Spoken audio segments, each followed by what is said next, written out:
Hi everyone, welcome back. If you're new here, my name is Karlie. At this channel, we talk mostly about knitting, sewing, and sometimes some natural dye. Today we've got a sewing and natural dye video. I recently had a really good idea, or what I think is a really good idea, and I want to take you all along with me.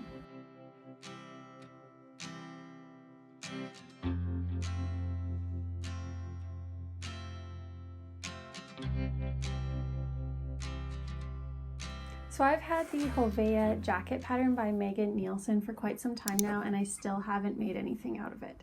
And because fall is approaching, I thought now would be a perfect time to make this piece. This jacket is designed to be quilted, so you can use either pre-quilted fabric or quilt your own.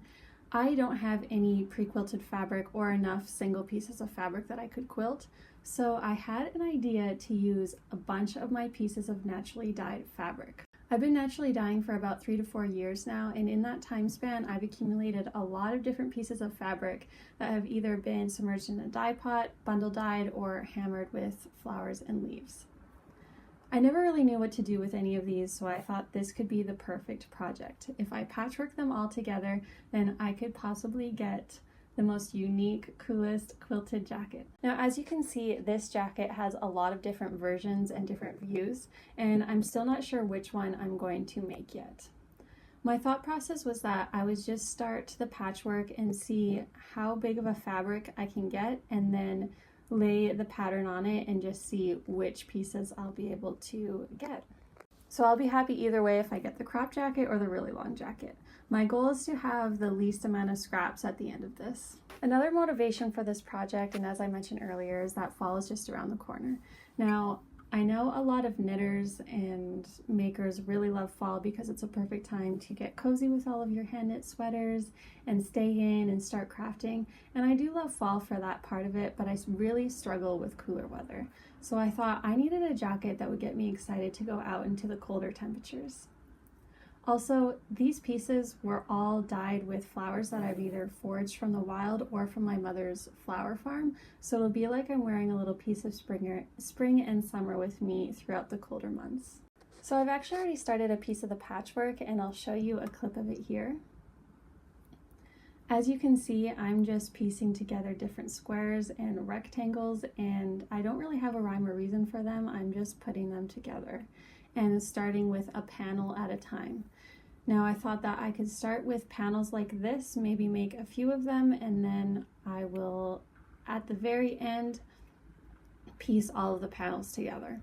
I thought that by doing it like this, I'll have a little bit more control in the end of where certain fabrics are going, and just to ensure that I'm not putting any of the similar or same pieces of fabric right beside each other or really close to one another.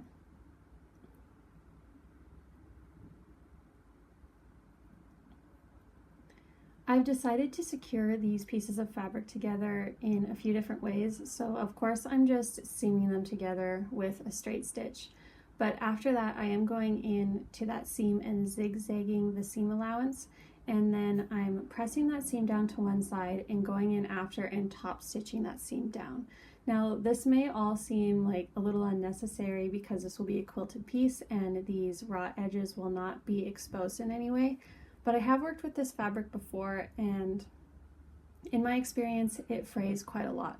So I thought if I'm putting all of this work into something and time and effort, I thought that these extra steps will be worth it and I'll just feel better about it in the long run. I'm a little bit worried when it is time for quilting because I have that top stitch there and just how it will look, but I'll just worry about that when the time comes.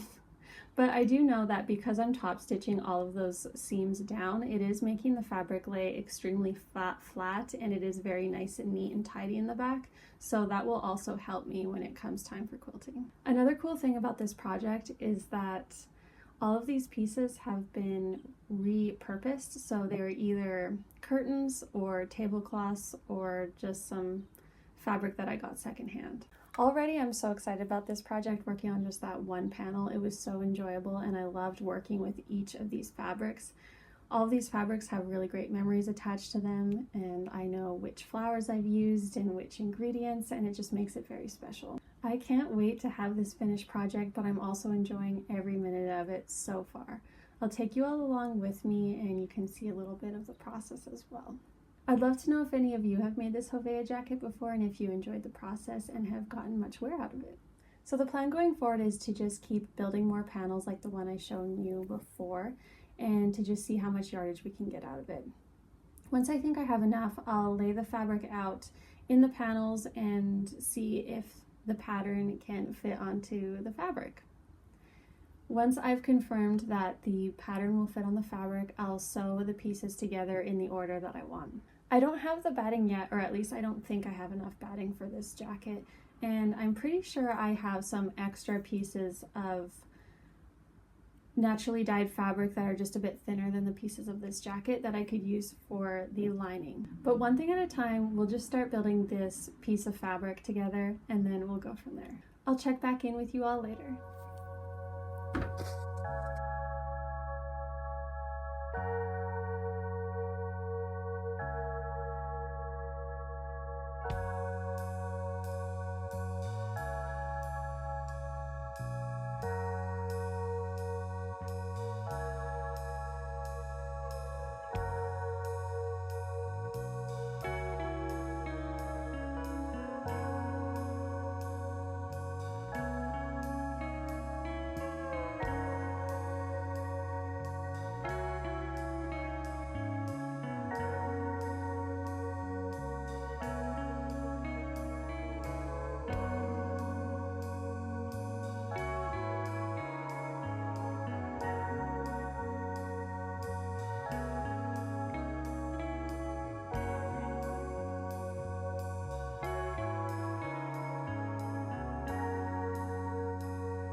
We have some updates to talk about.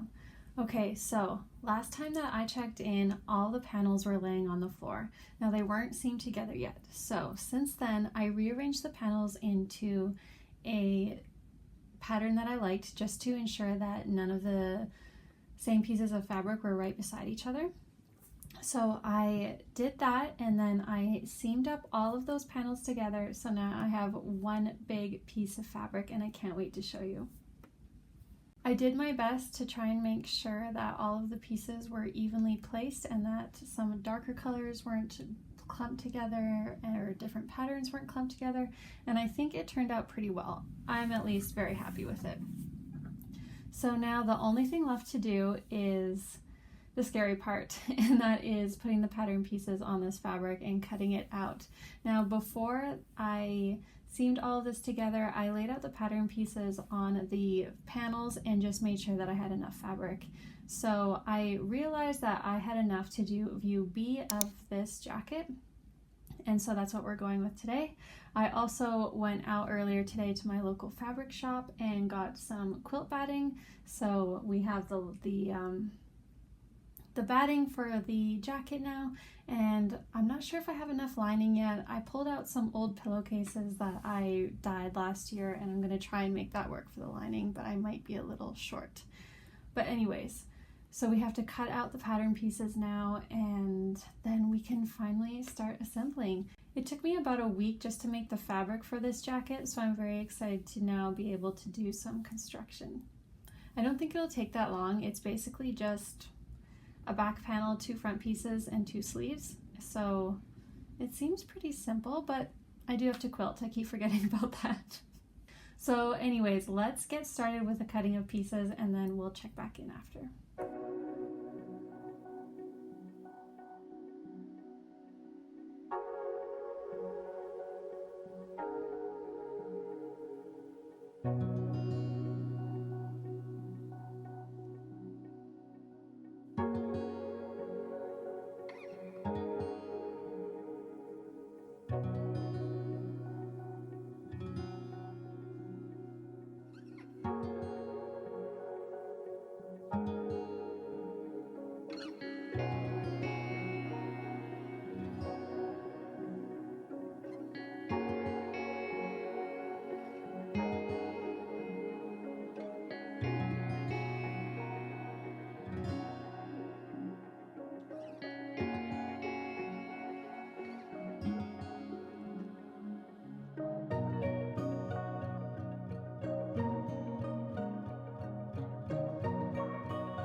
I have all of the pieces cut out now, so I had to cut out basically this pattern 3 times.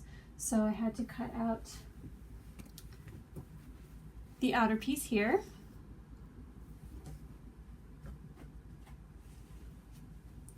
the quilt batting, so this is what will be between the liner and the outer piece,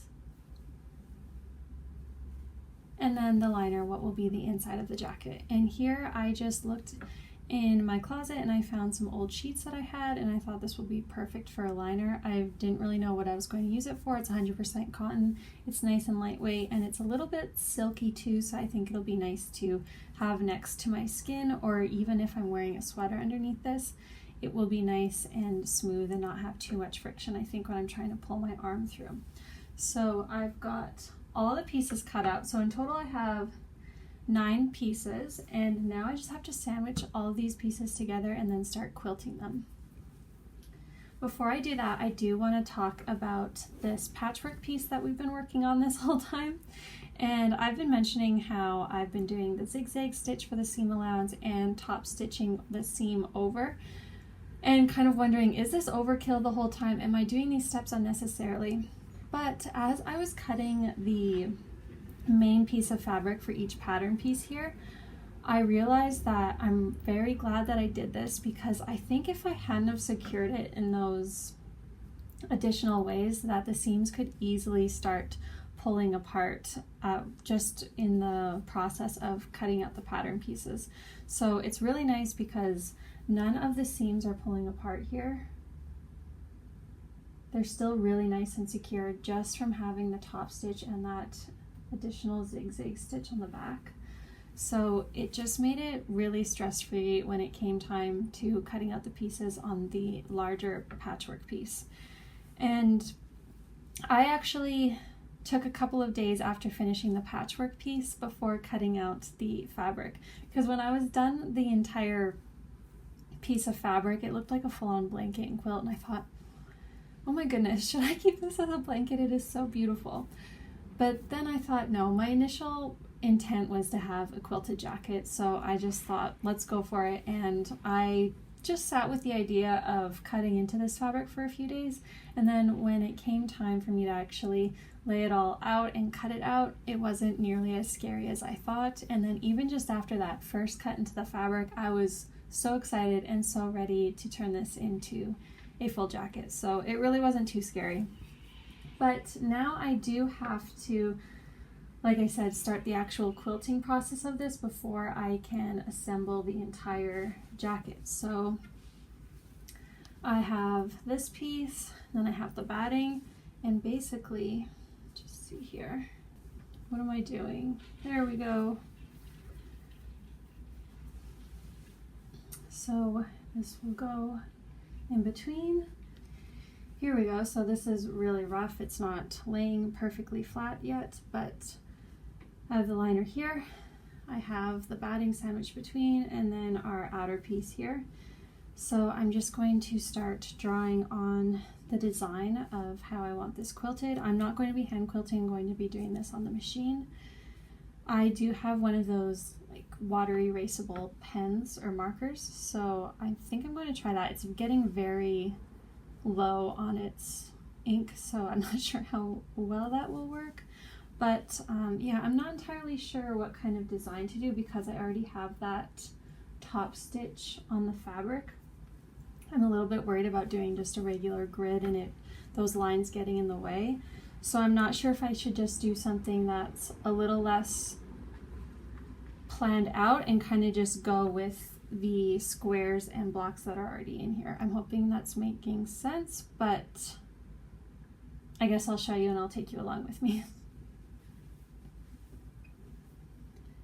Once I'm done the quilting of the two front pieces, the back panel, and then the two sleeves, I can then finally assemble them all together, and then we'll have a jacket. But then after that, I'll have to do the binding, or the bias binding around the edges of the jacket and the hems, and I'm still not sure what fabric I'm going to use for that. This version of the jacket also has some pockets, and I do have leftover scraps from cutting out the main pieces here that I can piece together to use for pockets, but I'm just not entirely sure if I want to use them yet. So I kind of want to start quilting these, see how it looks, and then I think I'll just decide after that. So let's get started with this quilting and we'll check back in later.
I have most of the pieces quilted now. I just have one sleeve left to do, which is here. I'm just kind of putting it off because I have to unpick a whole quilting line stitch, whatever. down the center of it just because the backside shifted quite a bit and it's all messed up. So I keep procrastinating, but I only have one sleeve left to do. I'll show you what this front panel here looks like. I am kind of just going with however I feel like at the moment. There's no pattern, there's no measuring, there's nothing like that when I go in and do the quilting part of this. As you can see on the back here, it's just kind of random. And I kind of wanted like that because I just wanted to have fun with it. I didn't want to have to get out the rulers and straight edges and draw a bunch of lines on here and make sure they're all even. I just kind of wanted to have fun and make it look kind of organic feeling, because that's what this jacket is. It's all naturally dyed, it's all different sizes and different patterns, so I wanted it to have a less of a structured feel, and I'm really pleased with it. So here it is far away, and I don't know if the quilting part is showing up that great right now. But one thing I am incorporating into each of the pieces is this really fun stitch. And you can see it all along here, and it's just this leafy stitch. So I'm placing it randomly on each piece that I have. Sometimes it's going horizontally and sometimes it's going vertically. But I just love that little extra detail added in. I'm super happy with how this is turning out. I'll show you another piece. This is the other front panel.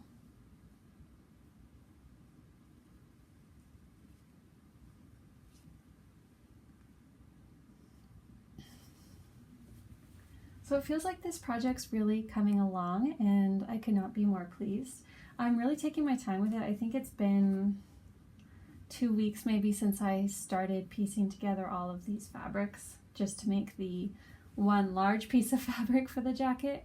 And I like working that way. If I rush things, it doesn't work out in my favor.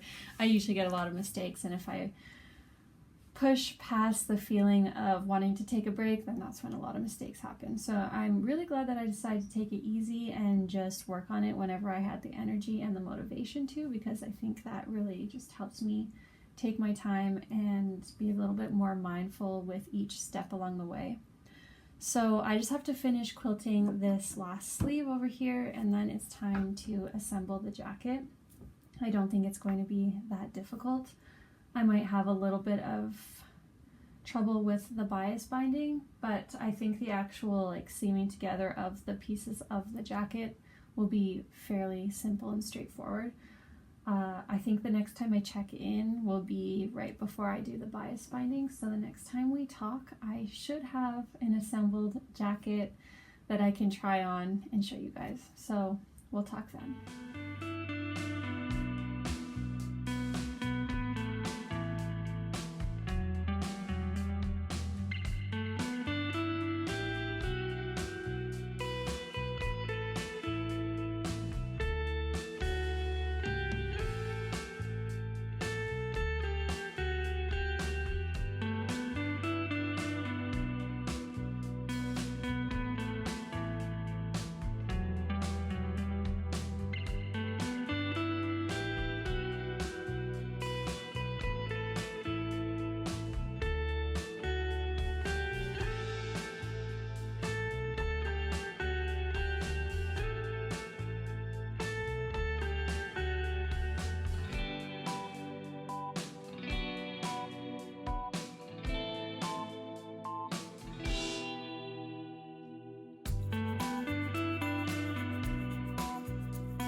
I am now ripping out the bias binding, which is Very annoying and disheartening, but I guess it's all part of the process.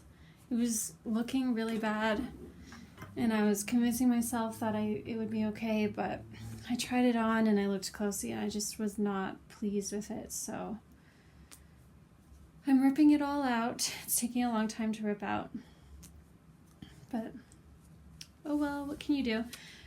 It's just, like I said, part of the process. I probably shouldn't have tried to do this bias binding today. Today is a bad day for pain, so I think I was doing it. I thought that it would be a good thing for distraction, take my mind off of the pain today, which is a technique I use a lot, but I probably should have tried to tackle something a little bit more simple. I struggle with bias binding a lot, all the time. I don't know why. Sometimes it works out really well, and I'm always shocked, and then sometimes it's just terrible, like today. But that's okay. I think I'm just going to rip this out, and then when I'm done ripping it all out, I'm going to go back in and just trim up these raw edges a little bit, because some of the batting was like sticking out further than the lining and the outside of the jacket. So then it kind of just messed up my seaming, I guess, if this makes sense. It was just something I definitely should have done before, but I guess was just trying to cut corners. So I'm just gonna clean it up a little bit on the edges, and then hopefully the bias binding will look a little better after that. And I don't even know if I should tackle that today. I think I might just finish ripping this out and then save this for another day when I'm feeling a little better and I can make better decisions. It's never a good idea to do these things that require a lot of attention when you're in pain. Oh well, we will hopefully get a better bias binding the next time around. And yeah, we'll just see how it goes. But by now you would have seen that the jacket is assembled. It's looking good. Just got these raw edges to deal with.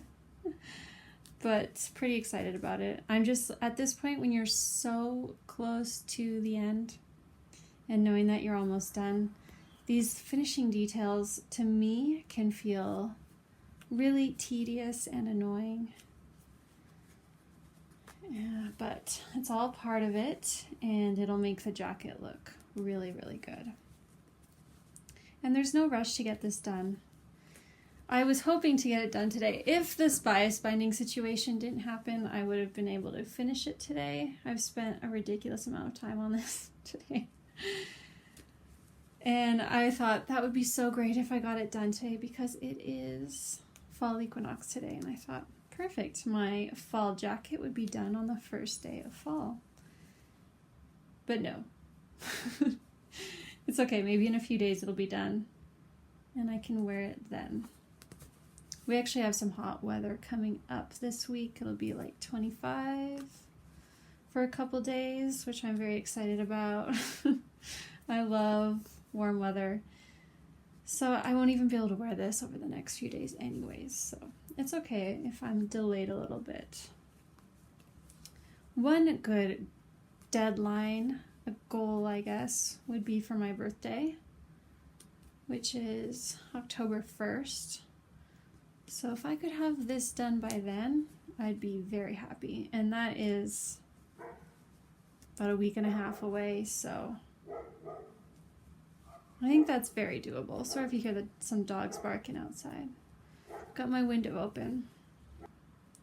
In a weird way, as annoying as having to rip a seam out can be, it can kind of be a little relaxing at times. And it gets you into a space or it gets me into a space of kind of being like really present and in the moment, which is kind of nice. So I'm just going to continue ripping this bias binding out. And then I'll check back in with you later. I'll probably check back in when this jacket's done. I don't think we have much to talk about before then. And again, it's just this bias binding, and then once this is on, I'll be done. So yeah, hopefully next scene is me wearing the finished jacket. The moment is finally here. The jacket is done. I'm so happy. For some reason, it feels like it took a really long time. I think it's just under 3 weeks, and I probably could have gotten this done sooner, but near the end, it just started to drag on a little bit, which I kind of felt would happen with any project. It's easy to get so excited at the beginning, and then your excitement kind of fades as some more difficult parts pop up and all things like that. But it's done. We're here. The jacket is finished. Last I checked in with you, we had a little bit of a low moment. I was ripping out all of the bias binding that I did around the entire edge of the jacket. I got myself in trouble because I was trying to do it on a day that I shouldn't have been doing it and was rushing through it. But I'm really, really happy I ripped it all out. It was 100% worth it, and it looks a lot better now. You can kind of see it in the background here. Don't worry, I will show you some close-up footage and footage of me wearing it. But before that, I just kind of want to do a nice little recap of the jacket. It was altogether a pretty enjoyable project for me. I really loved working with all of these fabrics that I've dyed throughout the years. It did bring back some memories of not only picking or gathering the plants, but also dyeing the fabrics themselves. And I'm just so happy that I took the time to do this, because I think it'll be a really special piece for me to treasure throughout the years. And like I mentioned at the beginning of this video, it is a little piece of spring and summer that I can wear throughout fall. I don't think it'll be warm enough for any winter days, just too light of a jacket for that, but I'll be wearing it all fall, and I'll be wearing it in spring as well. So I'm just really happy that I took the time to do this. As for the pattern, the Hovea Jacket by Nielson, I highly recommend. I already have so many ideas for different versions of this jacket that I want to make. I got some fabric down here that I got secondhand for like $6. I think I have 3 yards of it or something like that, and it'll be enough to make another jacket out of this. So I definitely have another one planned, and I also have an old comforter that has the coolest jacquard design on it, and it's a blue, like a dusty blue right now, but I think I might naturally dye it because it's all cotton fabric. Over dye it with some brown some brown dye, and see how that turns out. But I think I really want to use that for another Hovea jacket as well. So I've got 2 more planned, and I'll definitely try the different views of this jacket. But yeah, I'm very excited. If you've been thinking about making this jacket, I would say give it a try. It's really fun. My version of the jacket is not reversible. There is an option for that, and to do that you would just do some bias binding over the seams. I didn't do that. I just didn't feel like it, and honestly, I'm never gonna wear this jacket reversed, because the star of the show here is all of these fabrics that I spent years dyeing and weeks piecing together. So yeah, I just thought I'm never gonna wear this reverse, so I just did a zigzag stitch over my seams and called it a day. But yeah, anyways, thank you so much for hanging out with me. I hope you enjoyed it. Hopefully you got some inspiration to maybe start some natural dye or patchwork or start this jacket project. As always, thank you, and if you enjoyed it, please consider liking or subscribing, as that helps me and my channel out so very much. Okay, now here's the footage.